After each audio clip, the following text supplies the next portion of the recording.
Thank you very much. And so first and foremost, thanks to Sylvain and Nicola for putting together this great conference on, I've learned a whole lot. I've enjoyed every talk and I'm looking forward to the talks tomorrow. So thanks very much to the organizers.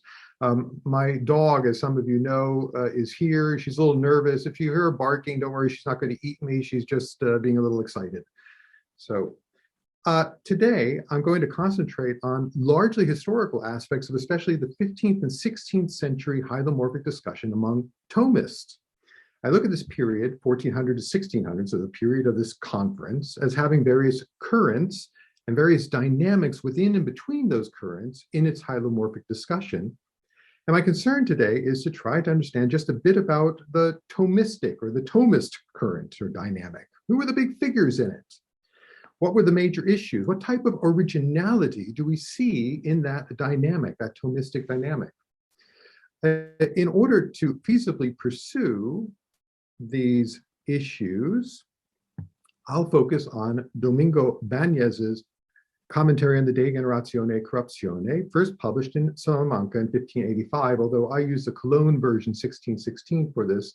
And I wanted to add, when Sylvain was introducing the conference this morning, he said that new editions, lots of studies are making this period 1400, 1600, the Hylomorphism, more accessible. I'd also like to say Google Books and the Internet Archive and all these other places are doing high-level scans and making them instantly available. That makes a huge difference as well. So the links on this PowerPoint slide I just sent you are live, and you can go and get these books for yourself anytime. It takes just an instant. This work, Báñez's De Generatione commentary, as I'll show, is one long treatise on hylomorphism. As far as I can tell, there is only one piece of secondary literature that is engaged with this work at all, and that is Marcial Solana's History of Spanish Philosophy from the 1940s. Here, summarizing his view of Báñez's De Generatione commentary, Solana praises Báñez's clarity, order, and erudition, while nevertheless signaling Báñez's occasional weak arguments, physiological errors, and theological arguments in a philosophical context. Solana's concluding judgment of the work is damning. This is the bold on your handout here. It is, he tells us, devoid of novelty and originality, with Báñez's sole interest being to interpret Aristotle's views through the lens of Thomas Aquinas. Wow. Solana's appraisal is basically repeated in the only other work I know that even mentions Báñez's De Generatione commentary, and that is Garcia Cuadro's essential 1999 book, cataloging Báñez's works and main points of his doctrine. Now, I'm absolutely certain that Domingo Báñez is not the only scholastic author who makes occasional weak arguments, uses bad physiology, and mixes the theological with the philosophical to an extent that we today might find objectionable. Moreover, my question for Solana would be, what kind of originality can we reasonably expect from Báñez? My approach to answering that question is indebted to the studies of Báñez's theological works by Serge Thomas Bonino and Thomas Osborne. They show, reasonably enough, that the Dominican Báñez saw himself as a part of a late scholastic Thomist tradition, and hence, to see Báñez's originality, his thought must be understood in that context. My main point today is that when it comes to, when it comes to his hylomorphic doctrine, Báñez sees himself as part of this living Thomist tradition.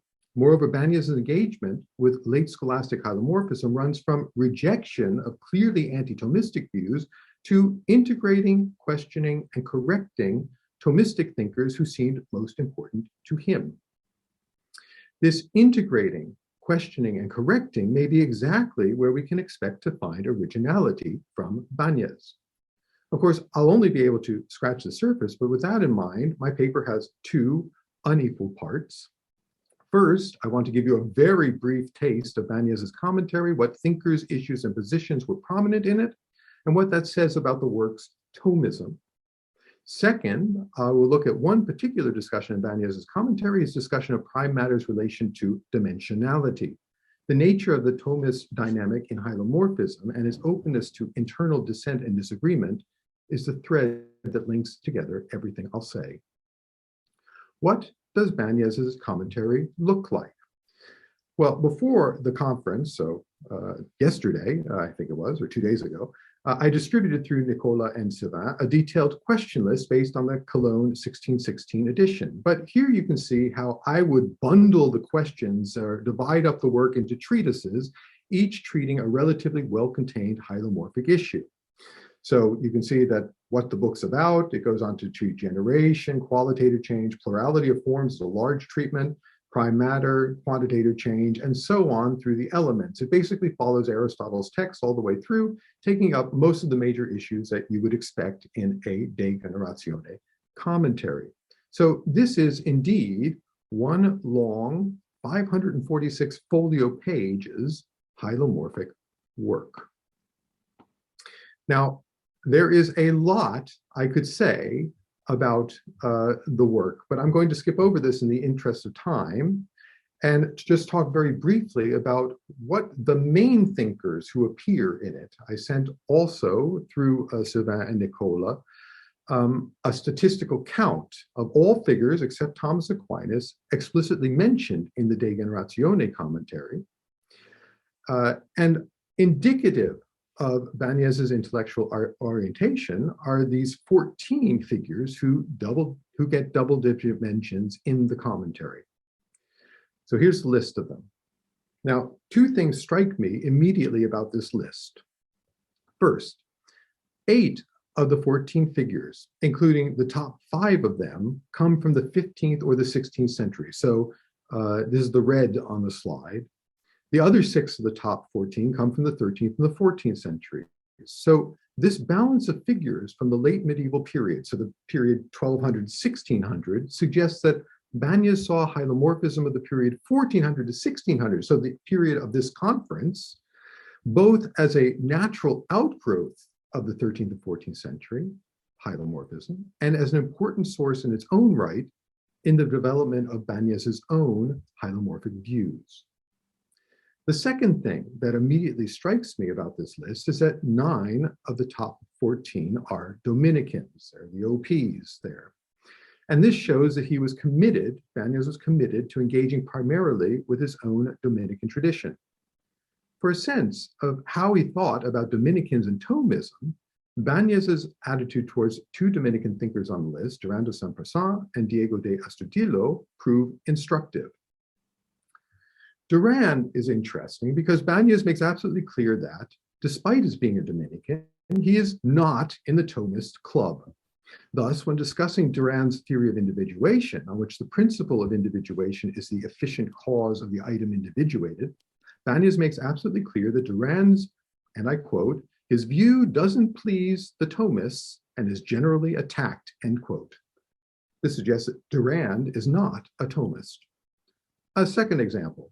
When discussing intention and remission of qualitative forms, Báñez mentions that Durand follows a particular view that is also followed by disciples of St. Thomas, like Paul Soncinus and Domingo de Soto. Once again, Durand is set clearly outside the bounds of Thomists like Soncinus and de Soto, and further Capriolas, and above all, Thomas de Vio Cayetan. Durand was not a member of this club. The situation with the Spanish Dominican Diego de Astudillo is a bit different. Astudillo, as far as I can tell, is very little studied. The 2 works that I know, at least in English, there's probably some Spanish literature that I haven't found, but William Wallace has studied Astudillo and John Murdoch as well. But his commentary, Astudillo's commentary on the physics and the De Generatione were clearly well known to Báñez. And I would ask, this is one work that does not appear to be on Google Books or the Internet Archive. So if anyone has a scan of Diego de Astudillo's 8 books of the physics and 2 books of the De Generatione, a scan or a microfilm, would you please let me know, because I'd really like to see it. Báñez organizes entire questions and articles around views of Astudillo. Lucy, stop. While sometimes Báñez seems sympathetic, much of the time there seems to be a suspicion about Astudillo's thought. You can see that on the slide. When discussing the issue of the subject of accident, where Astudillo's view takes center stage, and Báñez makes repeated remarks that suggest that he saw Astudillo as a Thomist, but one who was on the margins of the club. Thus, in the green type here, Báñez says, I quote, "This conclusion is granted by all the Thomists, even by Astudillo." And in the red type, Báñez says, and I quote, "All the Thomists, as far as I can see, hold this, with the exception of Astudillo alone." These statements suggest that for Báñez, Astudillo was just on the right side when it came to being a Thomist, but that his views were borderline enough to be a bit surprising when they were okay. Thomism for Báñez, in this philosophical context, so hylomorphism, was a tradition, a stream, or a current that is well-defined enough to have what you call members, but is also a big umbrella allowing for a spectrum of views and a lot of criticism and dissent on the issues, on the arguments, and even on the interpretation of Thomas, without in any way compromising the fact that they are all Thomists, the members of this club. Thomism comes across, at least from this very brief overview, as a rather vibrant affair, and it could lead one to suspect that part of the originality in this Thomistic hylomorphic current was precisely in integrating, questioning, and correcting not just thinkers outside the Thomistic fold, but within it. We'll see that this is, in fact, the case in the second part of my talk. This is my case study, the focus of which is Book 1, Question 14, Article 3, in which Báñez discusses whether quantity and dimensions, both indeterminate and determinate, exist immediately in prime matter, as in a subject.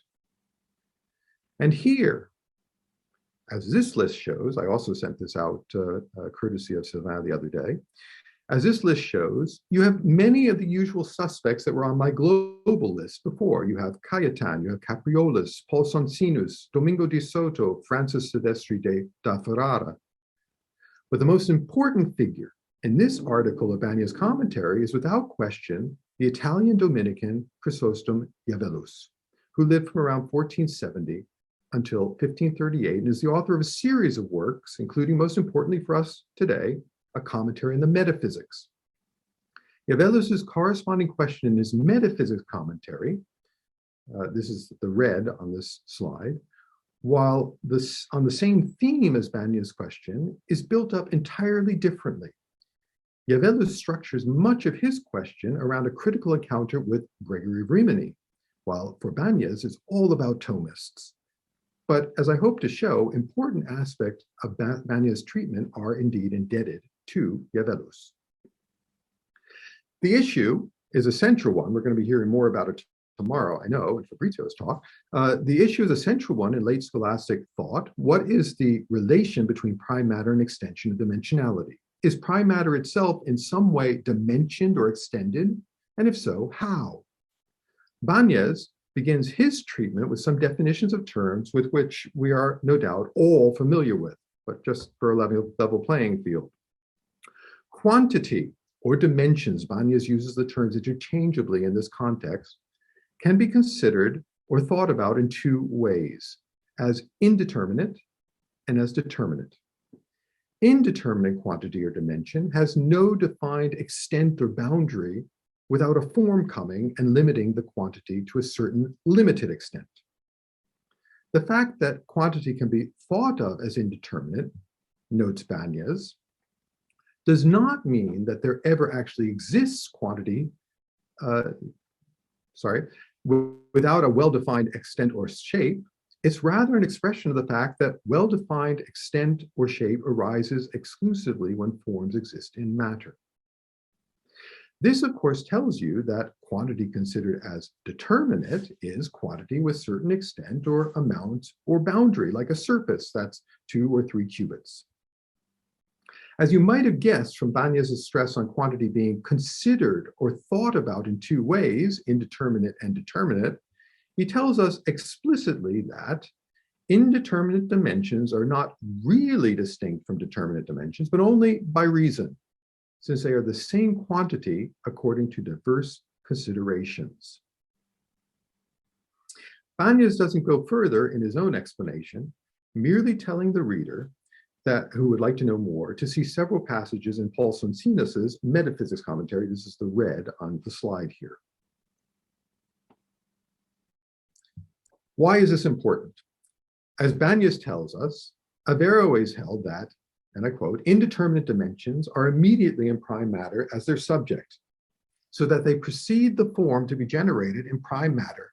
And because they always remain with the prime matter, nor are they destroyed when the form is destroyed, he calls these indeterminate dimensions coeval with matter.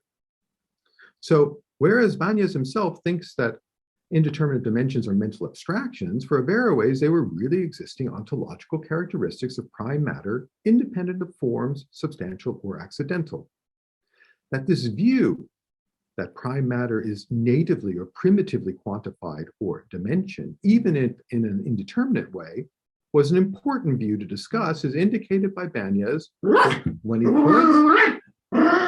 Lucy, stop. Sorry about that. She doesn't agree with the vision of Báñez. It could be that she doesn't like Báñez at all. That's quite a possibility. Averroes' view was an important one to discuss, as indicated by Báñez when he points out that it was accepted by such major late medieval scholars as Gregory of Rimini, Agostino Nifo, and Paul of Venice. This was an important topic. And here's the issue for the Thomists. At some points in his career, Thomas Aquinas seems also to have subscribed to the Averroan view. As Silvia Donati, among others, has clearly shown, from soon after Aquinas' death, both allies and foes recognize that in some works, Aquinas looks a lot as if he thought Averroes' view of indeterminate dimensions being native to prime matter was the correct view, while in other works, he looks to reject roundly any dimensionality in prime matter without the presence of substantial form. The difference that I'm talking about is between, well, passages from the Sentences commentary and the De Trinitate commentary, they're here, in which, and this is the red in the slide, in which Aquinas seems to open up for indeterminate dimensions having in prime matter itself some sort of native but incomplete, imperfectum being in the category of quantity, while determinate dimensions have complete quantitative being. In the first part of the Summa Theologiae, however, Aquinas makes clear that, as we will see also with Báñez, indeterminate dimensions can have no native real-world existence in prime matter.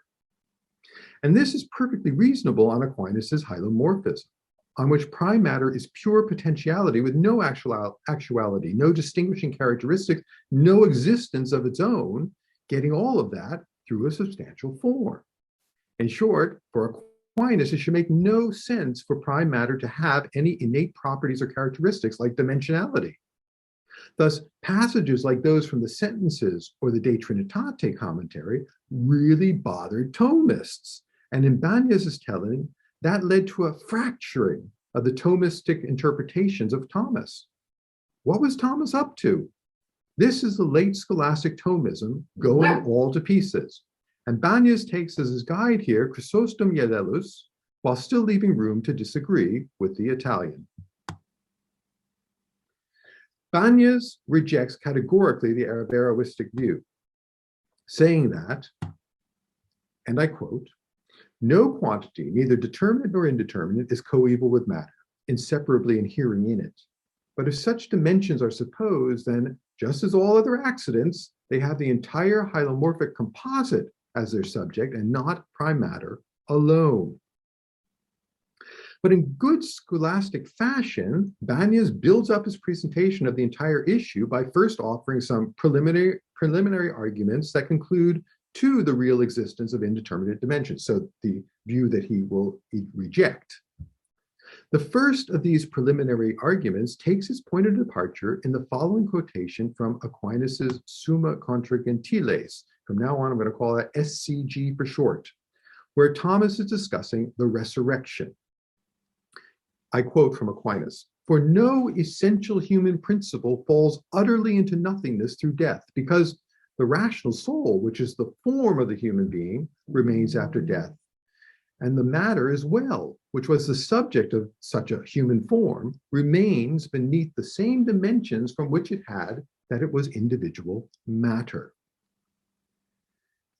It looks very much here as if Aquinas is saying that prime matter, even devoid of the form, in this case the human soul, maintains some dimensionality of its own. And from there, it's tempting to think that Aquinas is here endorsing indeterminate dimensions in prime matter. In any case, Báñez claims explicitly that this passage could be read as evidence that Aquinas thought that quantity immediately inhered in matter. The SCG quotation plays a major role in Báñez's treatment, and Chrysostom Giavellus is the guiding light. This passage from the SCG apparently caused a lot of hand-wringing among Thomists in the late scholastic period. Thus, Báñez mentions that Cajetan and Capriolus had noted in their treatments of prime matter and dimensionality that, yes, Aquinas said that, and yes, Aquinas did think that indeterminate dimensions were a native ontological feature of prime matter. But Aquinas got wiser with the years, and he changed his mind. Báñez notes that Giavellus rejected this line of reasoning.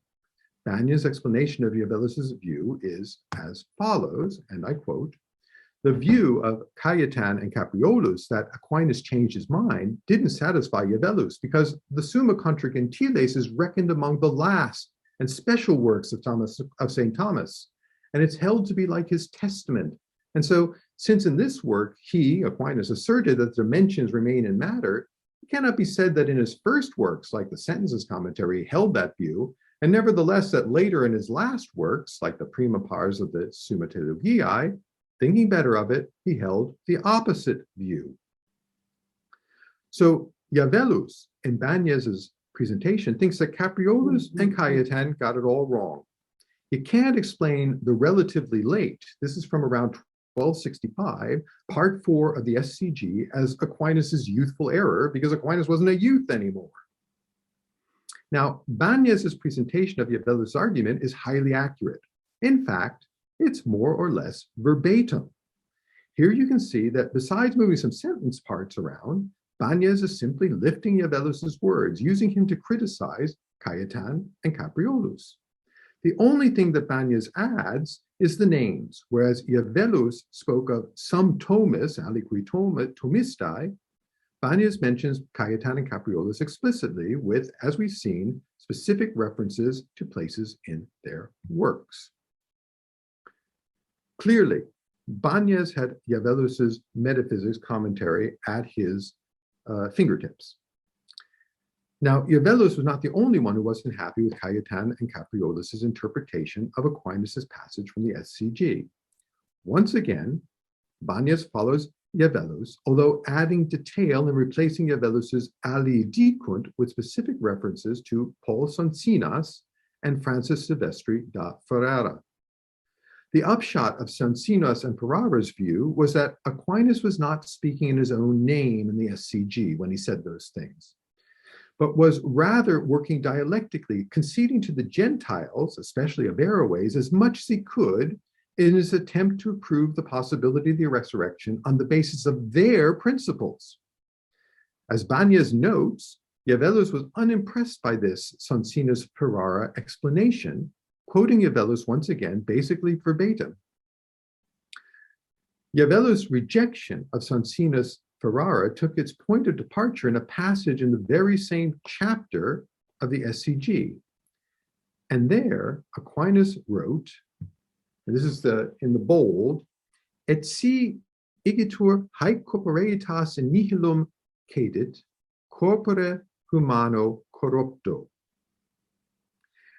Now, the type of corporeity that Aquinas is talking about here, as you can see in the quotation, this is the red on the slide, is corporeity as an accidental form, and Aquinas links that to three-dimensionality.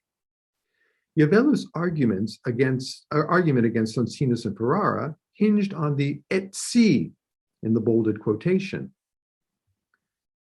Giavellus argued that et si is not meant conditionally, conditionaliter, so that it would mean, the passage would mean, even if it were the case that this corporeity falls into nothingness with the human body corrupted, that would be the way that Soncinius and Ferrara would like to understand it, as a concessive giving over to the Averroan position. Jevellus said that's not what Aquinas meant. That's not what the etsi means. What the etsi means is, in fact, what you call assertively. It means although, quamvis. And so the meaning of the passage would be, although this corporeity does in fact fall into nothingness with the human body corrupted. For Jevellus, Aquinas asserting in this very same passage that in fact all dimensionality disappears when the substantial form leaves, means that if Soncinius and Ferrara were correct in their interpretation of the passage, then Aquinas was flat out contradicting himself. This is the red on the slide. From Báñez's point of view, this discussion of the SCG passage is a major disagreement among Thomists, splitting them in various directions.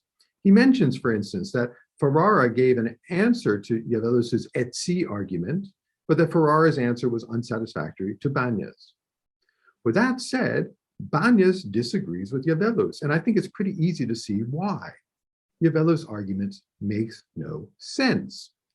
Jevellus' argument basically says that Aquinas is contradicting himself when he, Aquinas, writes, for the sake of argument, I'll accept your principles, but, oh, by the way, your principles are wrong. Jevellus seems to have had a bad day at the office when he thought up this argument, since that's not a contradiction, and this is exactly what Báñez draws attention to. Even noting that, in his view, Jevellus' point about the fully assertive etsi speaks in favor of the Soncinius-Ferrara view, which he finds the best explanation for the on-the-surface strange SCG text. With that said, Báñez reproduces, nearly verbatim, Jevellus' own explanation for the SCG text. When Aquinas says that matter remains under the same dimensions, even after having served as subject to some form, Aquinas does not mean that they remain actually, so that the dimensions remain there in act. Rather, he means that they remain there radicaliter, as in their root.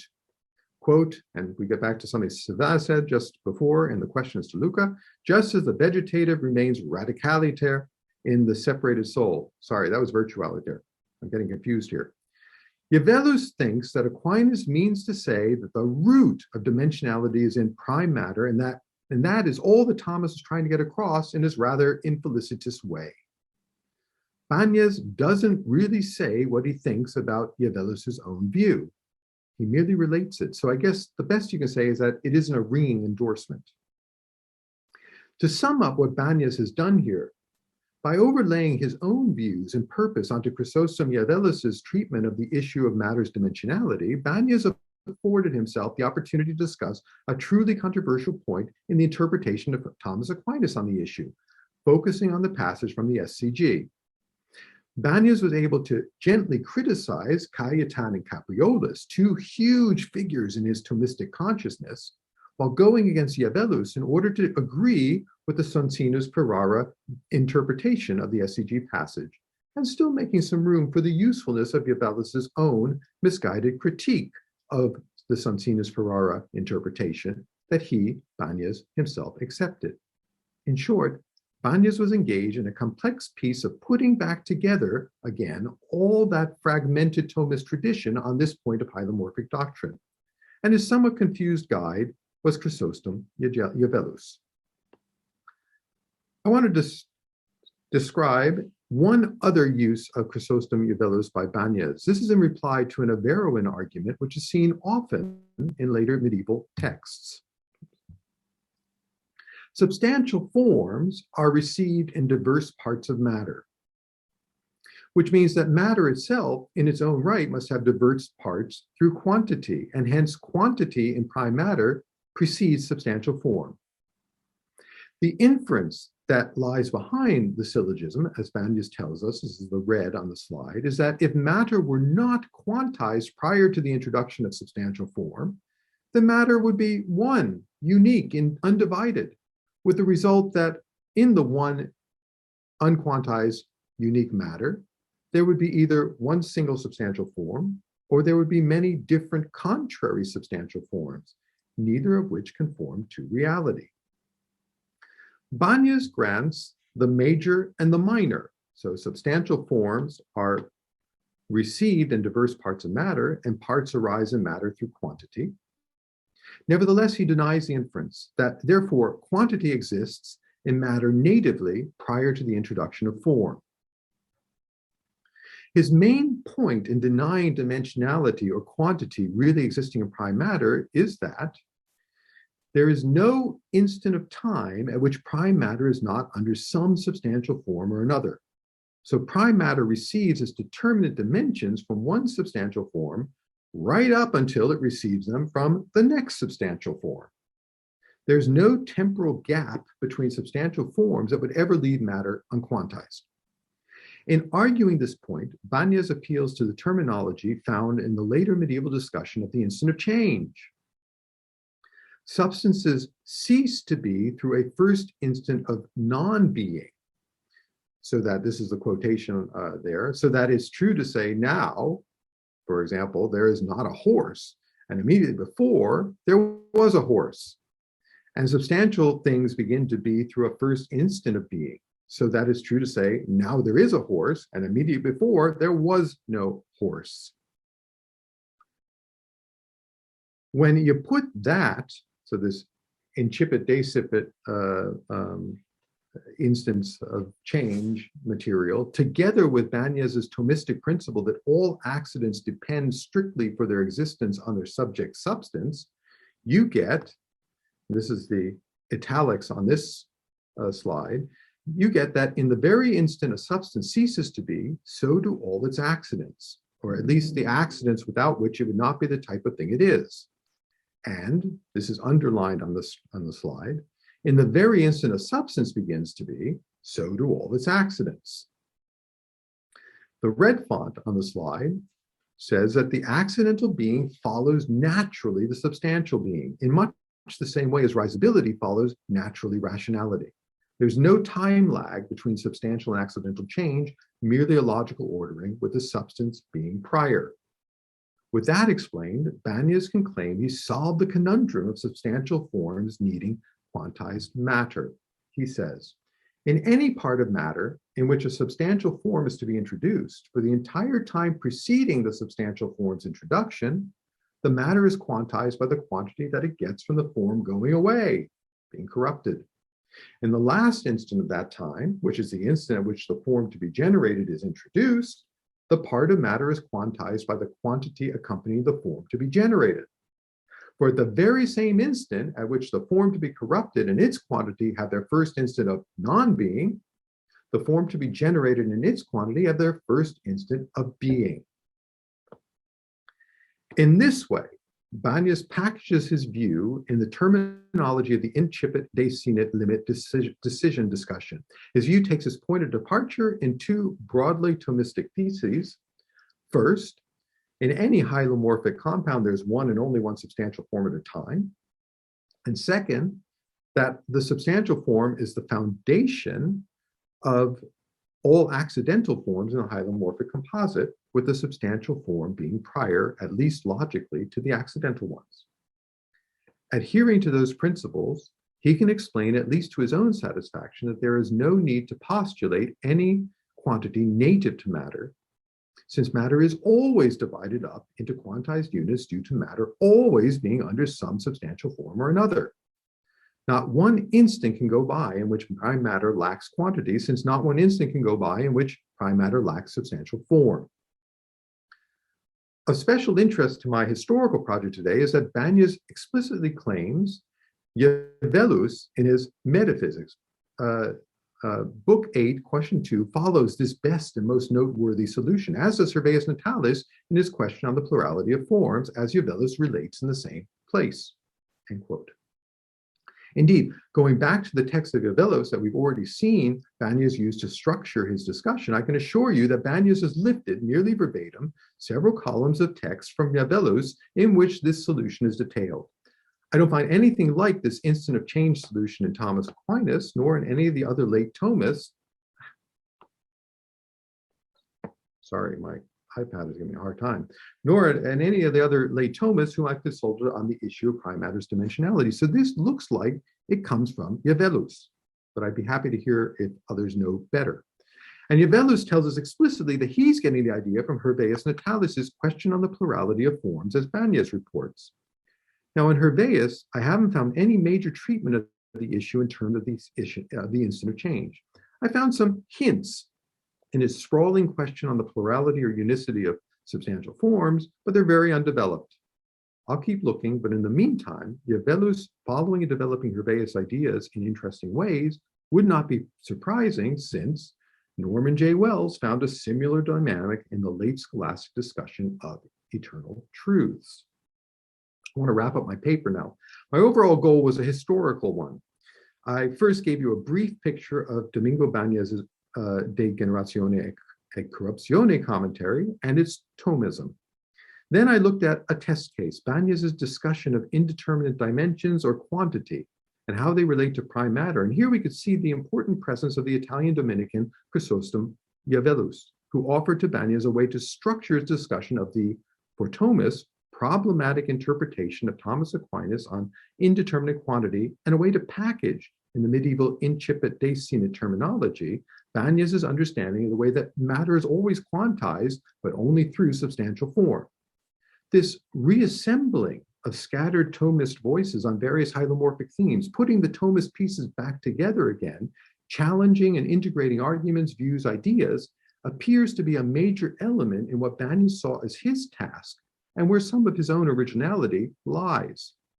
This offers perhaps an antidote or counterweight to Solana's rather pessimistic assessment of the work of Báñez's commentary, tracing further influences on Báñez, both to determine more accurately the shape of later medieval Thomism and to determine what form Báñez's own originality took, awaits us. Thank you very much.